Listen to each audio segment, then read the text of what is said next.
அன்பு உள்ளங்கள் அனைவருக்கும் வணக்கம். பிரதோஷத்தின் வகைகள். பிரதோஷம் 20 வகை. 1. தினசரி பிரதோஷம். தினமும் பகலும் இரவும் சந்திக்கின்ற சந்தியா காலமாகிய மாலை 4:30 மணி முதல் 6:30 மணி வரை உள்ள காலமாகும். இந்த நேரத்தில் ஈசனை தரிசனம் செய்வது உத்தமமாகும். நித்திய பிரதோஷத்தை யார் ஒருவர் 5 வருடங்கள் முறையாக செய்கிறார்களோ அவர்களுக்கு முக்தி நிச்சயமாகும் என்கிறது நமது சாஸ்திரம்.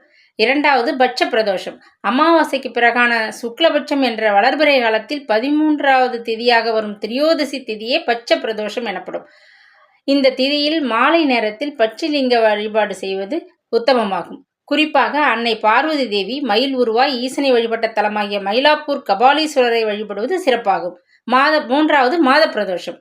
பௌர்ணமிக்கு பிறகு வரும் கிருஷ்ணபட்சம் என்ற தேய்பிறை காலத்தில் 13வது திதியாக வரும் திரியோதசி திதியே மாத பிரதோஷமாகும். இந்த திதியின் மாலை நேரத்தில் பானலிங்க வழிபாடு செய்வது உத்தம பலனை தரும். 4வது நட்சத்திர பிரதோஷம். பிரதோஷ திதியாகிய திரியோதசி திதியில் வரும் நட்சத்திரத்திற்கு உரிய ஈசனை பிரதோஷ நேரத்தில் வழிபடுவது நட்சத்திர பிரதோஷமாகும். 5வது பூரண பிரதோஷம். திரியோதசி திதியும் சதுர்தசி திதியும் சேராத திரியோதசி திதி மட்டும் உள்ள பிரதோஷம் பூரண பிரதோஷமாகும். இந்த பிரதோஷத்தின் பொழுது சுயம்பு லிங்கத்தை தரிசனம் செய்வது உத்தம பலனை தரும். பூரண பிரதோஷ வழிபாடு செய்பவர்கள் இரட்டை பலனை அடைவார்கள். 6வது திவ்ய பிரதோஷம். பிரதோஷ தினத்தன்று துவாதசியும் திரியோதசியும் சேர்ந்து வந்தாலோ அல்லது திரியோதசியும் சதுர்தசியும் சேர்ந்து வந்தாலோ அது திவ்ய பிரதோஷமாகும். இந்த நாளன்று மரகத லிங்கேஸ்வரருக்கு அபிஷேக ஆராதனை செய்தால் பூர்வ ஜென்ம வினை முழுவதும் நீங்கும். 7வது தீப பிரதோஷம். பிரதோஷ தினமான திரியோதசி திதியில் தீப தானங்கள் செய்வது ஈசனுடைய ஆலயங்களை தீபங்களால் அலங்கரித்து ஈசனை வழிபட சொந்த வீடு அமையும். 8வது அபய பிரதோஷம். அபய பிரதோஷம் என்னும் சப்த ரிஷி பிரதோஷம் வானத்தில் வடிவில் தெரியும் நட்சத்திர கூட்டங்களே சப்த ரிஷி மண்டலம் ஆகும். இது ஐப்பசி, கார்த்திகை, மார்கழி, தை, மாசி, பங்குனி மாதங்களில் வானில் தெளிவாக தெரியும். இந்த மாதங்களில் திரியோதசி திதியில் முறையாக பிரதோஷ வழிபாடு செய்து சப்தரிஷி மண்டலத்தை தரிசித்து வழிபடுவதே அபய பிரதோஷம் எனும் சப்தரிஷி பிரதோஷம் ஆகும். இந்த வழிபாட்டை செய்பவர்களுக்கும் ஈசன் தரம் பார்க்காது அருள் புரிவான்.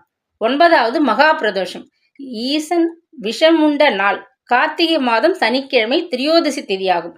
எனவே சனிக்கிழமையும் திரியோதசி திதியும் சேர்ந்து வருகின்ற பிரதோஷம் மகா பிரதோஷம் ஆகும்.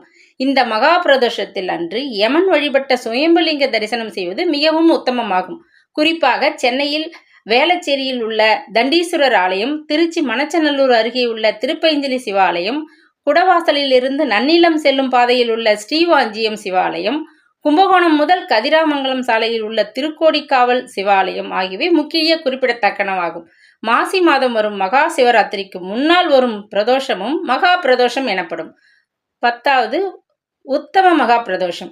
சிவபெருமான் விஷம் அருந்திய தினம் சனிக்கிழமையாகும். அந்த கிழமையில் வரும் பிரதோஷம் மிகவும் சிறப்பானதாகும். சித்திரை, வைகாசி, ஐப்பசி, கார்த்திகை ஆகிய மாதங்களில் வளர்பிறையில் சனிக்கிழமையில் திரியோதசி திதி என்று வரும் பிரதோஷம். 11 ஏகாச்சர பிரதோஷம். வருடத்தில் ஒரு முறை மட்டுமே வரும் மகா பிரதோஷத்தை ஏகாச்சர பிரதோஷம் என்பர். அன்றைக்கு சிவாலயம் சென்று ஓம் என்ற பிரணவ மந்திரத்தை எத்தனை முறை ஓத முடியுமோ அத்தனை முறை ஓதுங்கள். பின் விநாயகரை வழிபட்டு ஏழை எளியவர்களுக்கு அன்னதானம் வழங்கினால் பலவிதமான நன்மைகள் ஏற்படும்.